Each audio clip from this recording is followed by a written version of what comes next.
be aware, it's 20th episode of AEW Dynamite, live from State Farm Arena in Atlanta.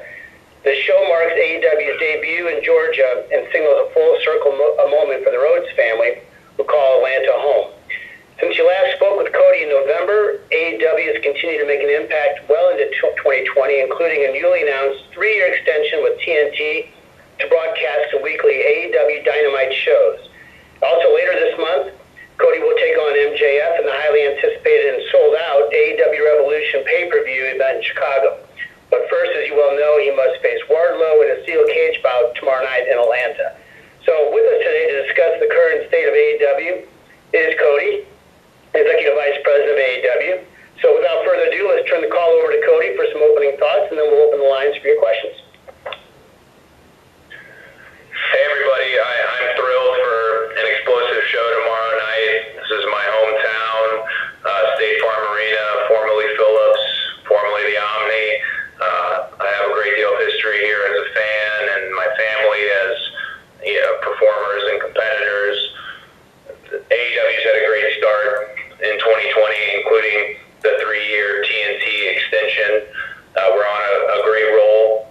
We've sold more than 100,000 live tickets in 2019, gaining more momentum across TNT's properties. We've, reached 37 million people, and I can't wait for Revolution, but this Atlanta event has popped up in a lot of people's hearts, and the synergy around the city is it's contagious, and I haven't felt like this about wrestling here in Georgia and here in Atlanta in a long time. So it's just special to feel, and I wanted to be able to touch base with the members of the media and the wrestling media, because I enjoy these media briefings that we have a great deal, and I've always tried to give you guys as much information as I can about AEW. So with that said, let's get to some questions and have some fun. Thanks, Cody. We're going to start off with Nick Hausman of Wrestling Inc. Nick, are you there? I'm here. Hi, can you hear me? I can. I can hear you. Hi, Cody. Thank you so much for taking the time today. Thank you. Well, I wanted to ask you something that's from a couple months back, actually, or not too much, last month now. But Bash at the Beach, did you ever hear anything from WWE Legal regarding the name, and can we expect to see more WCW-themed events in AEW's future? Well, as a lot of people know, and as sometimes reported accurately and sometimes not reported accurately, I have a good deal of trademarks to my name. Some of them are former WCW events. I'd actually say, though, it's unlikely you see many more of those. Maybe one, wink, wink, wink. But I honestly think it's so much fun to have this EVP core and to have Tony Khan, this kind of creative brain trust to come up with our own stuff. Bash at the Beach was just meant to be something fun. It wasn't meant to offend anybody, and it wasn't done in a bitter way. So it's possible. You can see them. I have those, and I continue to trademark things that I think my dad had a deal in, had a hand in creating. But that's more about protecting his legacy for my mother, who's not everyone knows this, but she controls his estate, and everything goes to her. There's no money in it for me or for Dustin, anything like that. So maybe you'll see one, and I'm winking heavily, but I don't know about Bash at the Beach or the others. Thanks, Cody. I'm going to read a question that came in online here from Darren Paltwitz from Sports Kia. It's a two-part question, Cody. First, in your opinion, who is the most underrated person on the current AEW roster? And number two, as someone who grew up around wrestling greats, did you ever have any encounters with the Macho Man, Randy Savage? Well, yeah, that's a great question. I had a lot of good interaction with Randy Savage when I was a kiddo, and I was a big fan of Randy, and I always appreciated he sounded and acted and was the Macho Man or the Macho King when he was around me. I think he knew as a kid that I enjoyed, he called me Code Man, and I loved that. And even my mom, for that WrestleMania that happened in Toronto, my mom stood in for Liz because Randy didn't want anyone to know Liz was going to be there the next night when my dad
debut last week, but ever since then there's been some different reports on if he signed, he didn't sign. Just to kind of get it accurate, can you talk about how long we're going to see him past this week?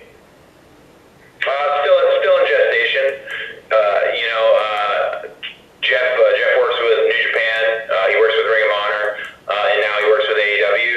I'm a big fan of Jeff Cobb because I like shooters in wrestling. I don't try to consider myself one with my limited amateur background, but I think Jeff is he's a tank. He's a special athlete. So I think that, honestly, just to be transparent with you, it's in gestation. I would hope that he maybe pursues a longer thing with AEW, but I don't want it to impede on anything that he's doing in his soul, if that makes sense. If he wants to travel the globe and do all kinds of stuff, have at it. That's one of the great things about AEW. There's no blanket contracts. Everybody's contract is different about what they can do, where they can go, and Tony Khan is tailored and contoured contracts to speak to your sensibility. Hey, this independent means a lot to me, or hey, going to Wrestle Kingdom means a lot to me. Whatever they may be, the door's open and we're open for business. But Jeff, I'm sorry, I'll just have to keep it vague with him as well, because honestly, we don't know just yet.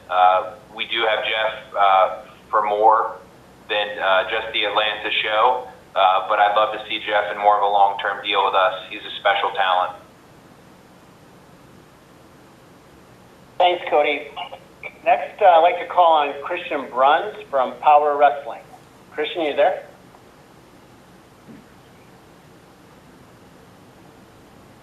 Christian? Yes, sorry. I'm here now. That's all. You're good. Perfect. Cody, how are you today? I'm very good, man. How are you? So, Dynamite has been on the air for like 4 months by now, and from a creative standpoint, how has the learning experience been for you guys since then? Is it still a collaboration between Tony and all the 4 EDPs, and how you put things together for TV, or has there been a change or evolution in how you guys approach things on a weekly matter? No, there's been no change as far as the creative. You know, you have the 4 EVPs, the guys there in the ring, and then you have Tony Khan there. That is the creative structure. There's plenty of advisors and help. How could you not activate resources when you have somebody like Jim Ross standing 10 feet away, or Taz, or Tony Schiavone, or Dean Malenko, Dustin? But we always like to keep our circle, no pun intended, our inner circle small, because this was always Tony's idea to have the EVPs and him be on the creative side of things. So there's been no change, and that's been great because we really are forming a team for the long term. I think the only things that perhaps have changed is, every company is going to have growing pains and little lessons.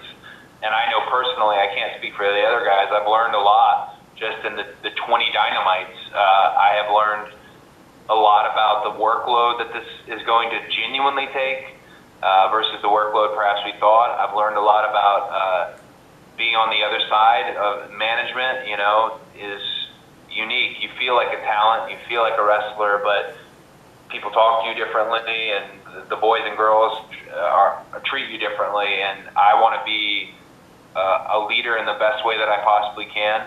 I want to be honest with everybody. I want to try and communicate with everybody. I try every week to text everyone on the roster, or at least everyone that I have their number. I try to keep a very open communication with all, because I think that's important. But those are just lessons for me. Mainly, I learn something new every day. I'm surrounded by really smart people in business who let me sit in the room with them and make decisions. So I'm glad it hasn't changed, because it speaks to the mission we set out on in the first place. Thanks, Cody, and thanks, Christian. Next in the line, coming up, is Connor Casey from Comic Book. Connor, are you there?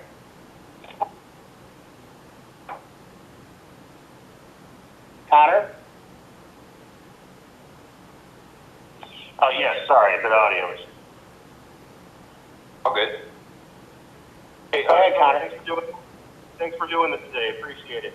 Thank Just you. wanted to get your thoughts on return to Vegas for Double or Nothing. I know Tony's talked about returning to certain spots every year for pay-per-views. Just want to get your thoughts on that.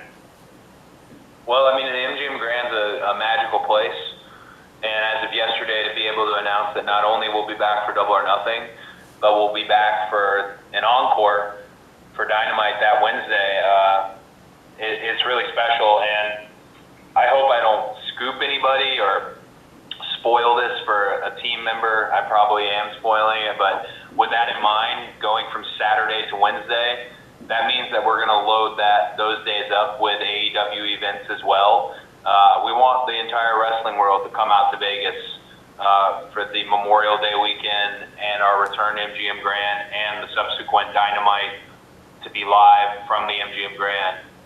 That building is, for wrestling, it's had some significant wrestling moments in it, but it's had significant moments in sports in it, and those green seats, literally thinking about them, just give me goosebumps because it's a magical place. So I think Double or Nothing will probably find a home for quite some time in the MGM Grand. There's a good relationship there, and I can see that being the home. We do want to keep Double or Nothing there in Vegas, All Out in the place where it all started in Schaumburg at Sears. Again, I hope I'm not spoiling anybody or pissing anybody off in the office right now, but the other pay-per-views and other special events do have the potential to travel around. Those two just seem at home in those places, though. So I'm very excited about returning to Vegas for, not just one, but 2 nights. Thanks, Connor, and thanks to Cody. Next up is Bill Bodkin from Pop Break. Bill? Cody, thanks for taking the call, and I'm very excited that you guys are coming to my area in the Prudential Center in Newark, New Jersey. I look forward to seeing that show. I'm excited about that one, man. Oh, you have that. There's a reason 10,000 tickets went out the door that quick, man. People were chomping at the bit for that one. My question is, you guys got extended by TNT for a number of years. One thing I saw a lot of reactions to with that is, how does this impact the way AEW is going to go after free agents? Everyone that has a contract coming up, you immediately see, are they going to AEW? Are they going to AEW? How does longevity and security on TNT change the game for you guys for free agent signings? So that's a really good question. I always like to think. I look back at All In, which wasn't even an AEW show, and I remember thinking at All In that the doors might be open for people for our peers in wrestling to look at us and go, hey, I want to be part of what they're doing. And when those doors open, how long until we close the doors, or do we ever close the doors? Now, after I mentioned across TNT properties reaching 37 million people, having the youngest wrestling audience, an average of 640,000 in the P1, 18 to 49 each week. Now I feel like if you say to us, oh, this thing you're doing is working, it's kind of trying to think of a PG way to put it, but yes, the revolution is real and it's supported, and we're loving every second of it. I'm glad more people are open to coming over. Best way to put it is the doors remain open. But when I look at free agency, I look at the main word we still look at is fresh. Are you fresh? It doesn't matter how old you are particularly, but are you fresh? Are you someone something they haven't seen? Do you provide fresh matchups? And can you go bell to bell? Because we would be doing ourselves an injustice if we picked up a great deal of free agents that don't have the ability to go bell to bell, because we still are a bell to bell wrestling company.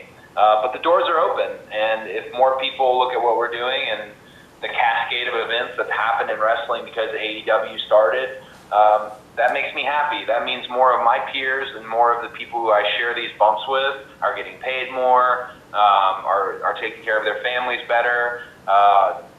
It's a real proud time to be a wrestler. And as somebody who grew up in the wrestling business and was always proud of what we did, I'm proud that can be happening right now. So the doors are open.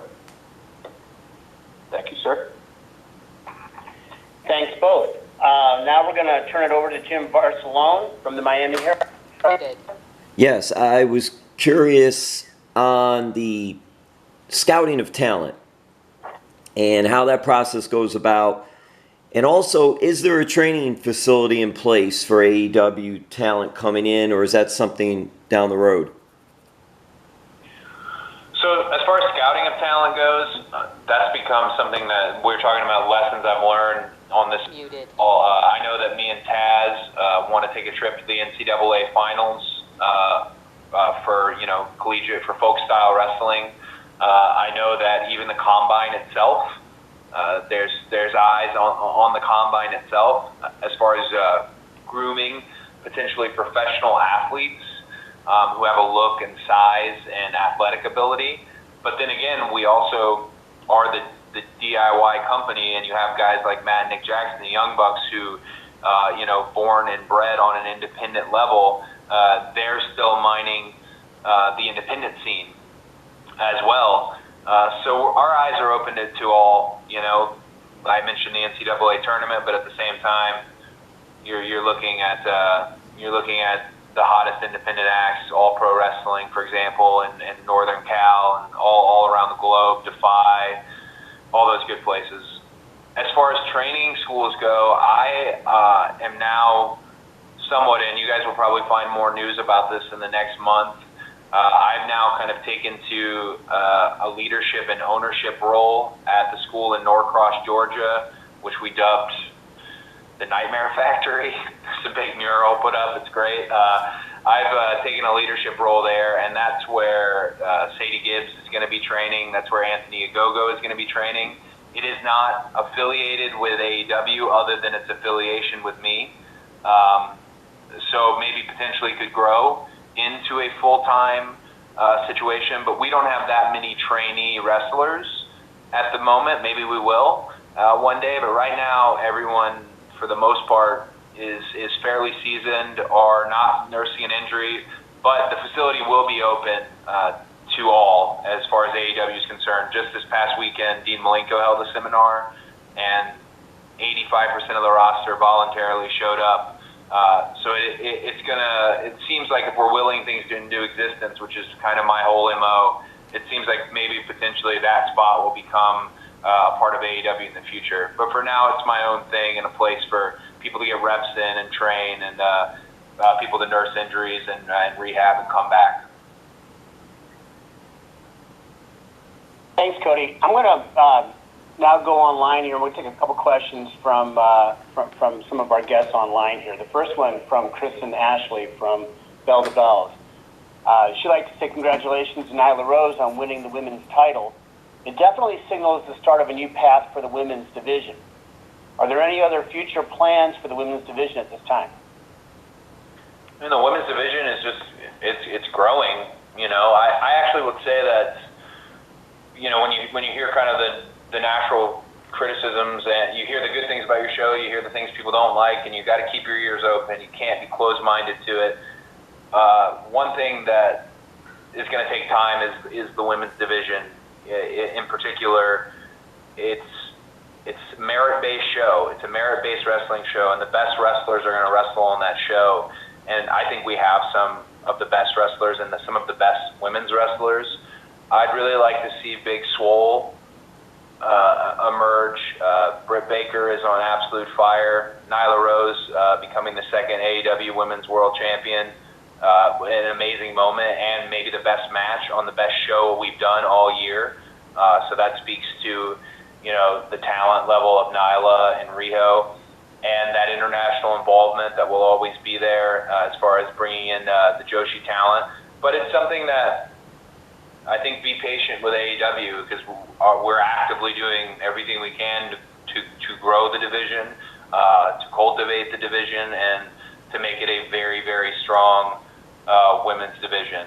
It's a special thing right now in wrestling, how popular women's wrestling has become and how genuinely it does. I think some people think certain people are out to get woke points with women's wrestling, when in actuality, women's wrestling does incredibly well in the minute-by-minutes. It does incredibly well with merch and ticket sales, so we genuinely want to make it a huge part of our brand. So hopefully more of that in 2020 into 2021 and as we go forward.